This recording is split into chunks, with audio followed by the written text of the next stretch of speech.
वचन, सत्य वचन, अमर वचन, जीवित वचन, दिव्य वचन, सत्य वचन, अमर वचन, जीवित वचन। साई दा मा पा नी दा पा मा पा गा रे सा नी रे सा नी रे सा नी रे सा नी रे सा। दिव्य वचन, सत्य वचन, अमर वचन, जीवित वचन, दिव्य वचन, दिव्य वचन।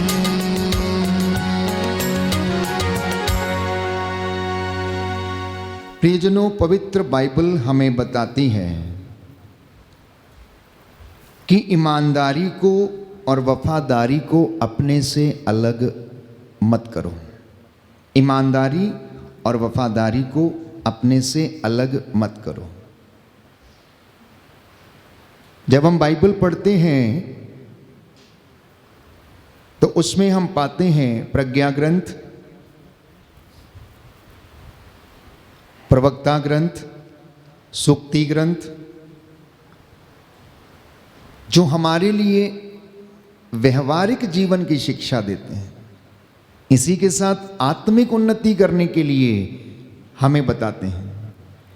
और इतना ही नहीं, भजन स्तोत्र किस तरह से प्रार्थना करनी है, प्रभु से क्या मांगना है, किस तरह से पश्चाताप करना है, ये हमें सिखाता है।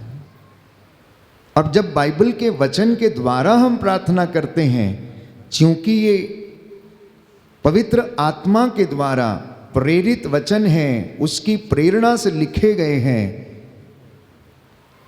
तो उन वचनों में जो आशीष है, जो जीवन है, वो मुझे और आपको मिलता है।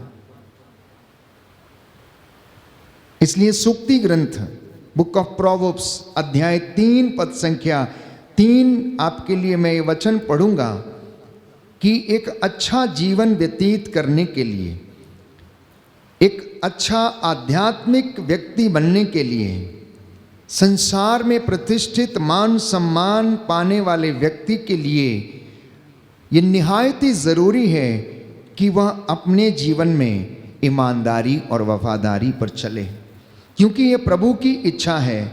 लिखा है सूक्ति ग्रंथ अध्याय 3 पद संख्या 3, book of proverbs chapter 3 verse 3, जिसे दूसरे शब्दों में हम नीति वचन कहते हैं। प्यार और ईमानदारी को अपने से अलग नहीं करो, उन्हें अपने गले में बांध लो, अपने हृदय के पटल पर अंकित कर लो। इस प्रकार तुम ईश्वर और मनुष्य की दृष्टि में कृपा और सुयश के पात्र बनोगे।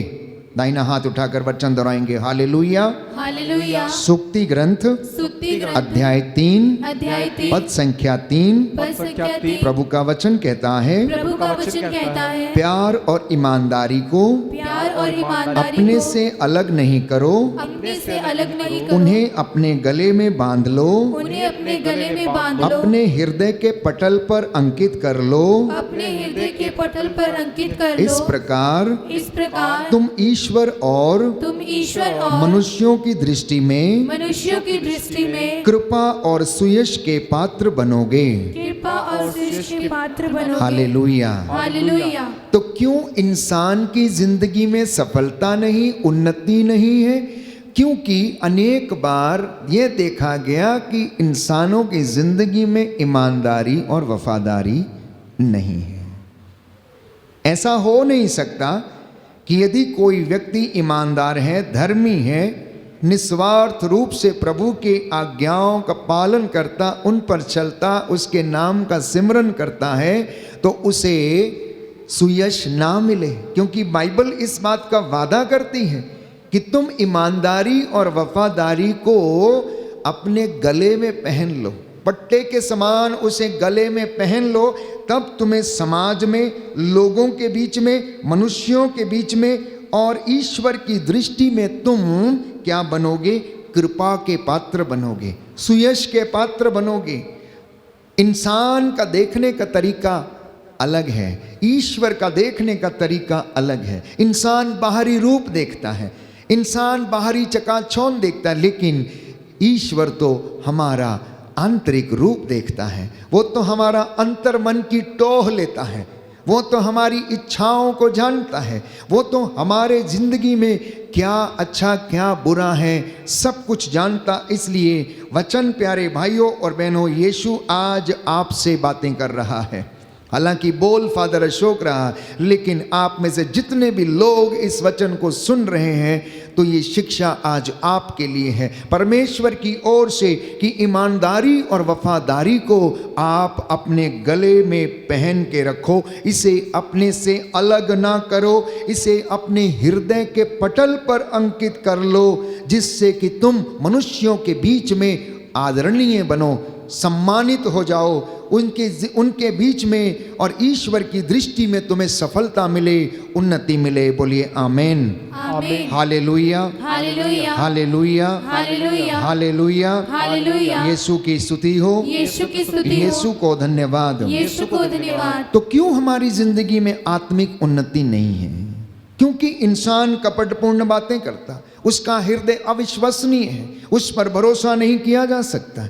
इसलिए हो सकता है कि वो ईश्वर की महिमा से, ईश्वर के आशीषों से वंचित रहता है। कुछ वचन मैं आपके लिए पढ़ूंगा सुक्ति ग्रंथ से ही, ताकि हमें ये पता लगे कि आखिर ईश्वर हमसे चाहता क्या है। लिखा है अध्याय 6, सुक्ति ग्रंथ अध्याय 6, book of proverbs chapter 6 verse 12, अध्याय 6 पद संख्या 12 और उससे आगे। वह व्यक्ति निकम्मा और दुष्ट है जो असत्य बोलता रहता है। सुनना ध्यान से, प्रभु की ओर कान लगाओ, आप सुनो ध्यान से। वह व्यक्ति निकम्मा और दुष्ट है जो असत्य बोलता रहता है। इतना ही नहीं, अगले वचनों को यदि आप देखेंगे तो वहां पर लिखा है जो आंख मारता, पैर घसीट कर चलता, उंगलियों से इशारा करता है, अपने हृदय में कपटपूर्ण योजनाएं बनाता, लड़ाई लगाता है, इससे विपत्ति उस पर अचानक टूट पड़ेगी और वह पलक मारते ही नष्ट हो जाएगा और उसका उपचार संभव नहीं होगा। उसका उपचार बाइबल कहती संभव नहीं होगा।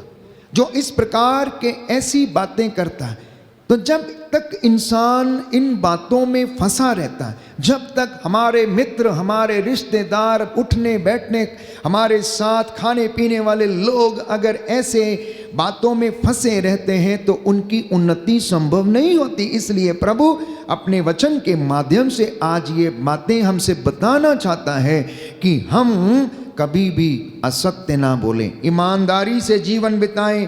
काम चाहे छोटा हो या बड़ा, चाहे 1 रुपए का हो या 100 रुपए का, लेकिन उसमें परमेश्वर के सामने हमें अपने आचरण का लेखा देना पड़ेगा। इसलिए यीशु ने कहा, तेरी हर एक निकम्मी बात का हिसाब तुझसे लिया जाएगा। क्योंकि निकम्मा और दुष्ट है वो व्यक्ति जो असत्य बोलता रहता है, पैर घसीट कर चलता, उंगलियों से इशारा करता, अपने हृदय में कपटपूर्ण योजनाएं बनाता और लड़ाई लगवाता है। इससे विपत्ति उस पर अचानक टूट पड़ेगी और पलक मारते ही वह नष्ट हो जाएगा और उसका उपचार, कहता है बाइबल, संभव नहीं होगा। उसका उपचार संभव नहीं होगा। अगले अध्याय में, अध्याय 10 पद संख्या 18 और उससे आगे, book of proverbs chapter 10 verse 18, जो अपना बैर छिपाता वह कपटपूर्ण बातें करता है, जो झूठा आरोप लगाता है वह निरा मूर्ख है, बाइबल कहती है। ये व्यवहारिक ज्ञान है, व्यवहारिक बातें हैं। और मैंने आपसे कई बार कहा कि हमारी आध्यात्मिक जीवन की उन्नति तभी संभव है जब हमारा रोजमर्रा की जिंदगी का जीवन अच्छा है, जब हमारे रोज के काम अच्छे हैं, सुबह उठने से लेकर रात को अपने बिस्तर पर जाने तक, और रात में प्यारे भाइयों और बहनों जो भी हम कार्य करते हैं उनमें जब तक ईमानदारी नहीं, वफादारी नहीं, तब तक हमारी जिंदगी की उन्नति नहीं हो सकती है। So therefore our spirituality depends upon our behavioural life. हमारे रोज की जिंदगी का जो बिहेवियर है उस पे हमारा आध्यात्मिक जीवन की उन्नति देखी जा सकती है। मान लीजिए हम बहुत प्रार्थना करते हैं लेकिन हमारा व्यवहारिक जीवन इसके विपरीत है। हमारा व्यवहारिक जीवन इसके विपरीत है। मान लीजिए हमने बहुत प्रार्थना किया, बाहर जाके हमने लड़ाई झगड़ा किया, निंदा की या किसी से झगड़ा लगवाया या उल्टे काम किए, योजना बनाई, षड्यंत्र रचे, तो हमारी प्रार्थना का कोई फायदा नहीं। हमने किसी प्रकार की उन्नति की ही नहीं।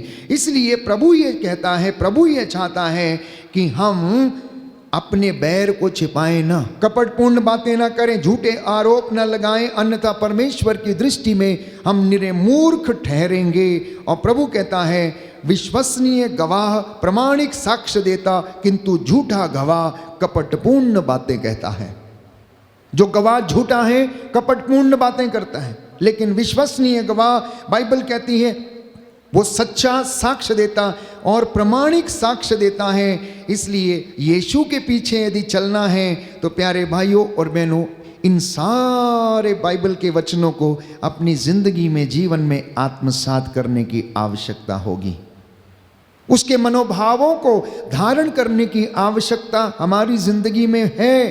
तभी मैं और आप उसकी नजरों में अव्वल ठहरेंगे, तभी हम उसके भक्तों की श्रेणी में ठहरेंगे प्यारे भाइयों और बहनों, और वो हमें आशीष प्रदान करेगा। हम में से बहुत सारे लोग आकर शिकायतें करते रहते हैं, फादर जी उन्नति नहीं होती, आत्मिक जीवन में उन्नति नहीं हो रही, जिंदगी में उन्नति नहीं हो रही, सारे काम बिगड़ रहे हैं, जो भी हम शुरू करना चाहते हैं वो पूरे नहीं होते हैं, क्या करें, कैसे करें। एक नज़र अपनी जिंदगी पर डाल कर देखना, एक नज़र अपनी जिंदगी की किताब को खोल कर देखना कि क्या ये जो बातें बाइबल में लिखी गई हैं मेरी जिंदगी में है या नहीं है।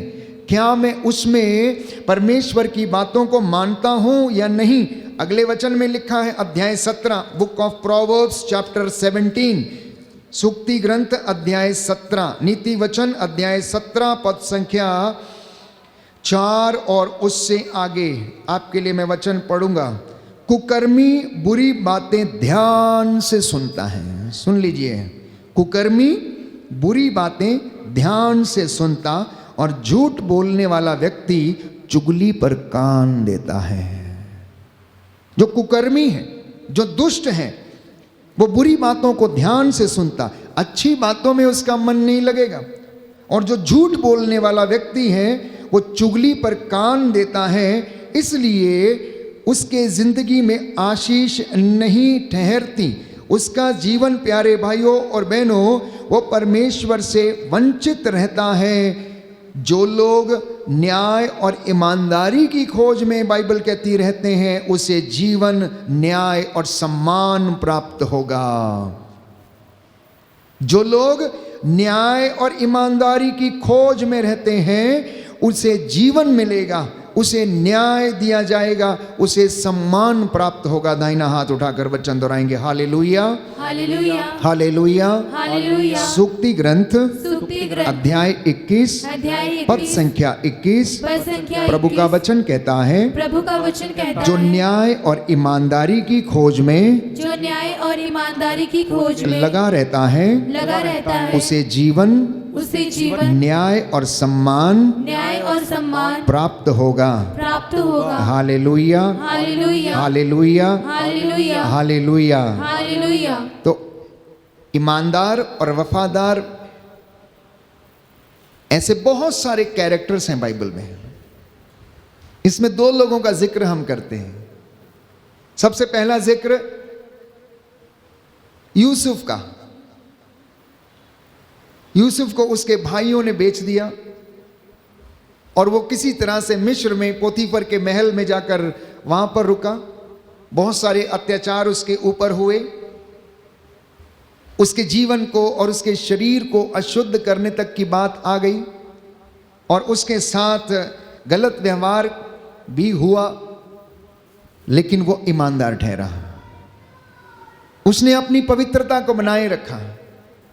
वो परमेश्वर के सामने प्यारे भाइयों और बहनों बिल्कुल ईमानदार ठहरा, वफादार ठहरा और उसने अपने आप को, अपने अंतःकरण को और अपने शरीर को उसने पवित्र रखा और अंत में परमेश्वर ने उसे आशीर्वाद दिया। आशीर्वाद ऐसा दिया कि इतनी विपत्तियों को सहने के बाद भी अगर और कोई व्यक्ति होता तो शायद वहां से भाग जाता या उस प्रलोभन में पड़ जाता, लेकिन यूसुफ नहीं भागा। पोतीफर के महल में उसकी पत्नी ने उससे व्यभिचार करने की कोशिश की, उसके ऊपर झूठा आरोप लगाया, उसे उठाकर बंदी गृह में डाल दिया गया, लेकिन वहां भी वो अपनी ईमानदारी, अपनी सेवा, अपनी दृढ़ता, अपने विश्वास और अपनी पवित्रता के कारण वो बच गया और उसने वहां कारागृह में अच्छे आदर्श का, व्यवहार का परिचय दिया और उसे वहां भी नौकरी मिल गई और वहां भी वो काम करने लगा। दूसरा उदाहरण नबी दानियल के ग्रंथ में आप पढ़ेंगे। दानियल का ग्रंथ अध्याय 6 पद संख्या 5 और उससे आगे लिखा है कि दानियल ईमानदार था, उसमें कोई त्रुटि या दोष वहां पर ना तो राजा को ना किसी व्यक्ति को मिला। और अंत में राजा ये इस बात को स्वीकार करता है कि मैं अब जान गया हूं कि ईश्वर का आत्मा वो दानियल तेरे साथ रहता है। तो ईमानदारी, वफादारी, प्रेम और सेवा में चलने के लिए, पवित्रता में चलने के लिए हमें पवित्र आत्मा के सामर्थ्य की आवश्यकता है। जब तक वो मेरे और आपके साथ नहीं रहता, प्यारे भाइयों और बहनों, मेरे और आपके लिए उस रास्ते पर चलना कठिन होगा। इसलिए आज जब हम बात करते हैं प्रभु के वचन की कि वो हमारी सहायता करता, हमें आशीष प्रदान करता है, तो इस विषय में मैंने आपको कुछ वचन पढ़कर सुनाए हैं। एक और सुंदर वचन प्रोवर्ब्स नीति वचन अध्याय 23 पद संख्या 23 में, सत्य को खरीदो, सत्य खरीदो, उसका सौदा मत करो, प्रज्ञा, अनुशासन और समझदारी खरीदो। प्रज्ञा, अनुशासन और समझदारी को कहता है खरीदो। ये तुम्हें रास्ता दिखाएंगे। जो व्यक्ति प्रज्ञ है वो अपने जीवन को कभी बर्बाद नहीं होने देगा।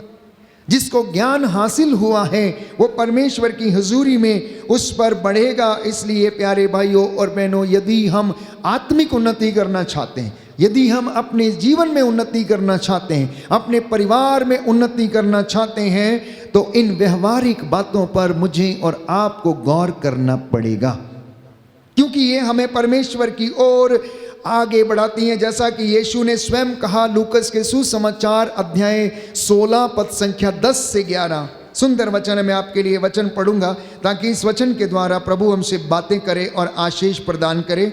लूकस का सुसमाचार अध्याय 16, लूकस का सुसमाचार अध्याय 16 पद संख्या 10 और उससे आगे। जो छोटी से छोटी बातों में ईमानदार है वह बड़ी बातों में भी ईमानदार है, और जो छोटी से छोटी बातों में बेईमान है वह बड़ी बातों में भी बेईमान है।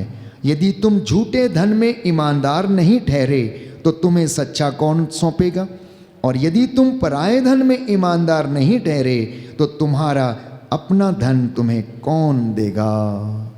हालेलुया, हालेलुया, दाहिना हाथ उठाकर वचन दोहराएंगे। Hallelujah, hallelujah. प्रभु यीशु कहते हैं, प्रभु यीशु कहते जो हैं, छोटी से छोटी बातों में जो छोटी से छोटी बातों में ईमानदार है ईमानदार वह है, बड़ी बातों में भी वह बड़ी बातों ईमानदार है, में भी ईमानदार और है, जो छोटी से छोटी बातों में और जो छोटी से छोटी बातों में बेईमान है बेईमान वह है, बड़ी बातों में भी वह बड़ी बातों में भी बेईमान है। बेईमान है। यदि तुम झूठे धन में यदि तुम झूठे धन में ईमानदार नहीं ठहरे ईमानदार नहीं तो ठहरे तुम्हें सच्चा धन कौन सौंपेगा, तो तुम्हें सच्चा धन कौन सौंपेगा। और यदि तुम तुम पराये धन में पराये धन में ईमानदार नहीं ठहरे ईमानदार नहीं तो ठहरे तुम्हें तुम्हारा अपना धन तुम्हारा अपना धन कौन देगा। कौन देगा। Hallelujah, hallelujah. कितनी सुंदर बात प्रभु ने कही। यदि तुम झूठे धन में ईमानदार नहीं हो तो सच्चा धन तुम्हें कौन दे देगा। सच्चा धन तुम्हें कौन दे देगा। यदि तुम पराये धन में ईमानदार नहीं। उदाहरण के लिए कोई व्यक्ति अपनी संपत्ति कुछ दिन के लिए आपके पास छोड़कर चला गया और आपका मन बेईमान हो गया, आप लालची हो गए, आपने उसमें से चुरा लिया और थोड़ा सा उसको फिर से वैसे ही बांध के रख दिया, तो बाइबल कहती यदि तुम पराये धन में ईमानदार नहीं ठहरे, तुमने उसमें से भी धोखा कर दिया, तो तुम्हें अपना कोई सच्चा धन तुम्हें कौन सौंप देगा? कोई भी नहीं सौंपेगा। परंतु दुनिया की ये दशा है, इसलिए आज दुनिया में त्रासदी है, दुख है, बीमारी है, अशांति है, रोग है, लड़ाई झगड़े, मनमुटाव, अत्याचार, शोषण, तमाम प्रकार की बुराइयां जो आज के इस दौर में जिनसे कि इंसान होकर गुजर रहा है, क्योंकि वो अधर्म के रास्ते पर चलता, वो धोखे के मार्ग अपनाता, वो झूठ बोलता, वो फरेब करता, धोखा देता है, अपने को धोखा देता है। याद रखना, जब आप किसी को धोखा देते हैं तो किसी व्यक्ति को नहीं, आप अपने ज़मीर को, अपने अंतःकरण को धोखा देते हैं। आपका अंतःकरण आप पर दोष लगाता। जब पवित्र वचन हमें ये याद दिलाते हैं कि मुझे और आपको किस तरह परमेश्वर के हुजूरी में बने रहने के लिए इन चीज़ों की आवश्यकता है, इसलिए यीशु ने कहा है, योहन का सुसमाचार अध्याय 14 पद संख्या 6, योहन का सुसमाचार अध्याय 14 पद संख्या 6 और उससे आगे, मार्ग, सत्य और जीवन मैं हूँ, मुझसे होकर गए बिना कोई पिता के पास नहीं आ सकता। मुझसे होकर गए बिना कोई पिता के पास नहीं आ सकता है।